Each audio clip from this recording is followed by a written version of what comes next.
back again. Back again. Fam, he's looking good. You know what? He's looking outstanding. Outstanding. Yeah, no, that's right. He's Looking like good. He's looking like they took off season seriously, Yeah, fam, and they were for putting me, in work. someone that their name was dragged through the dirt.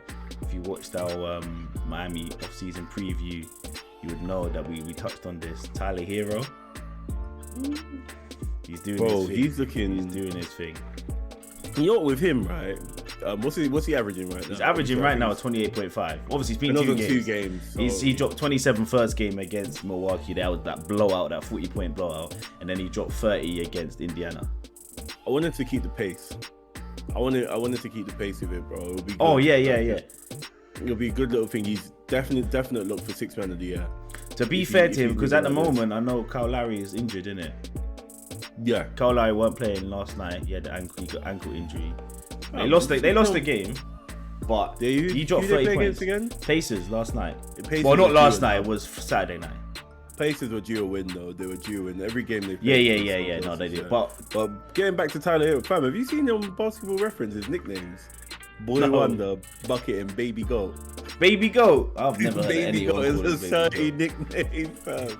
I'm not gonna give him Boy Wonder or Baby Goat, but I'll give him Bucket for this. I think he's got like a youthful looking face, isn't he? So maybe that's why it's like boy, like Robin. To be fair though, he kind of looks like Robin. He kind of looks like Robin. That's probably why. You know what it is? I just like his shot. You can tell he's just been working on shooting. Yeah. He's looking a little bit whammer. Looking a little bit whammer. I think you know what I think he did. I think he watched the off-season preview. Yeah, and I think he realized that people are talking a lot of dirt about me. Because you know, at the end of the day, right? This is the thing. Everyone that makes it to the league, you have to have some form of competitiveness inside your body. 100%. And then some people lose that when they get the cash.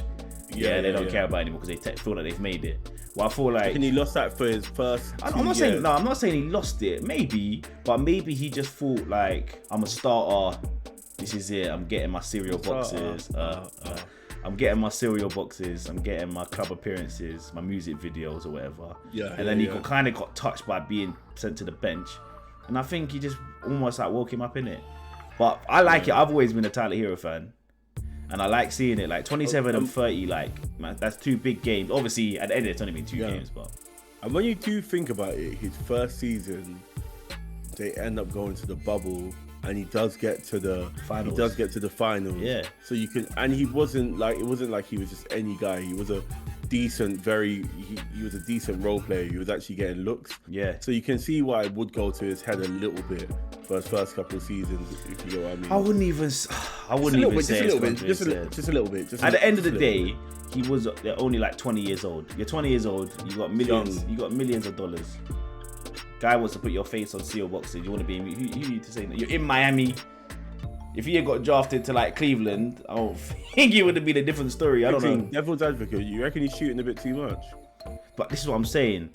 I think because of Kyle Lowry's injury, he might be getting more minutes and more possession of the ball. So when Kyle Lowry comes back, whether or not he's going to be dropping 27, 30 again. But at the end of the day, if you're shooting too much, but you're dropping 30, if you're shooting too much and you're dropping 14, that's a different story. Different. He's kind of been looking, obviously, the reason why I want to see it go on for the rest of the season, he's kind of looking like, offensively, their best player. Because when we look at Jimmy Butler, and when you look at Kyle Lowry, they are more so gritty, hustle, two-way, hustle, do it all players. Get score by any means, basically. We've seen Jimmy average over 20 for multiple seasons. Lowry's normally in that 15 kind of range, but I've never really seen them two as dominant offensive players, if you get what I mean. They're more so, they affect the game with hustle, defense, and making the right decision. So he has a nice little niche in this team. I think this run could last for a while. It's needed for that Miami team. But at the end of the day, we spoke about this about sixth man before. Like, a sixth man is still a very key part of a basketball team. 100%. And even if you stay sixth man, you can average 20 plus as a sixth man.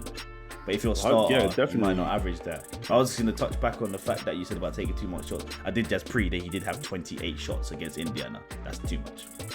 28 shots and how many points? 30. That's too much. Yeah, it's too much. When it's 28 shots and you're getting 30, I don't like 28, that. And he got 27 off of 18 shots the first game. Oh, okay, yeah. So he was chucking. So he was chucking a little bit last game. Okay, and even though he had 30 points, he had a plus minus of minus 15 as well.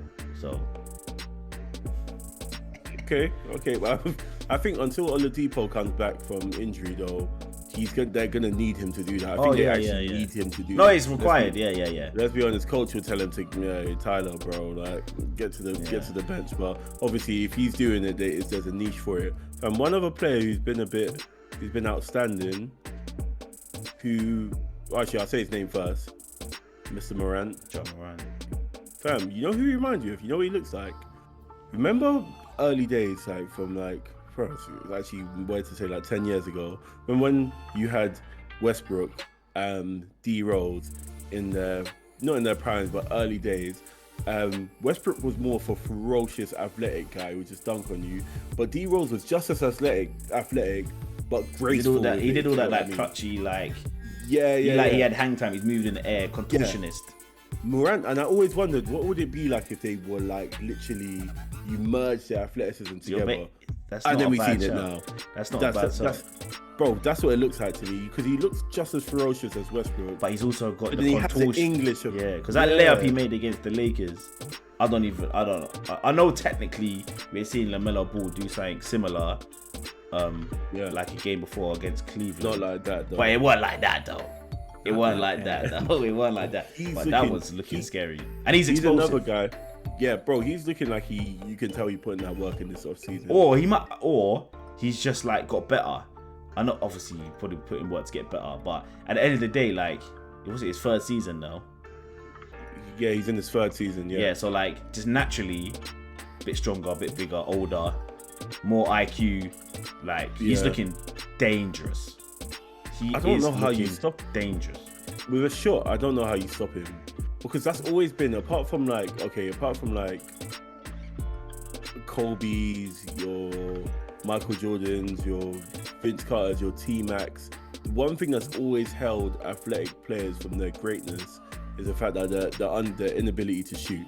That's like, fam, we always say if Westbrook had a jump. Oh yeah, he'd probably be the GOAT. He'd probably be the GOAT. Yeah. Like, but Morant, if he can do that, just like Giannis or something, it's looking a bit. He's averaging 30. He's averaging like 35, I think. How many games he played so far? They've played 3 games. Yeah, and they're 2-1. They played against. Obviously, they just lost against Lakers, and that was a tough game. And I know that he kicked himself because he missed that game time free throw. Do you see that? Yeah. So he flopped. Yeah. So technically, How many turnovers? He had 6. He had 6 against Lakers. Yeah. Okay. He was a plus though. He was still a plus in that game, and he's 40 points for 21 shots. Oh, that's good. That. Yeah, that's good. I like that. That's an efficient. That's an efficient. But you can see it came for the free because he's 5 for 7, 71% for the 3-point line. Yeah, like that's a freak game. No one shoots that as like their average. You know what it is with Tyler Herro and Morant, right? They've popped. Yeah. You know when you're watching the game and there are people that are just popping out for you. That's why I feel like them two have. The question is, this is my question to you now, and I know my answer, and you're probably gonna have the same as me. Obviously, it's only been 2 games for Tyler Herro, 3 games for John Morant. Yeah. By the end of the 82 games, who do you think we'll still be talking about is looking outstanding out of those 2? Morant. Yeah, I was gonna say the same thing. Tyler, like, yeah, it sounds out of order. Like we're bigging him up and still bigging him up, but like I've seen one of them do it already. That to me, with Tyler Herro, is something that could potentially, when the Heat is back at full health with Oladipo back and Kyle Lowry back, that is something that could 30-point games could fall off. Whereas John Morant, like he's Memphis's guy. If he carries on doing this season, like he needs to at least be in the top 5, minimum top 5 MVP talk for the season. And if this carried on, and I can actually see it carrying on because he is the backbone of the team. When you look at that team, right, they're a really gritty team, but they're not. He is the difference in it. Him and my guy Triple J. Jaren Jackson Jr. Yeah, but they are the difference in it. They are like lifting the team. So okay, I'm liking it. Obviously, preface it by saying there's only 1 week into the NBA season. Of course, you never know. You don't know, never know.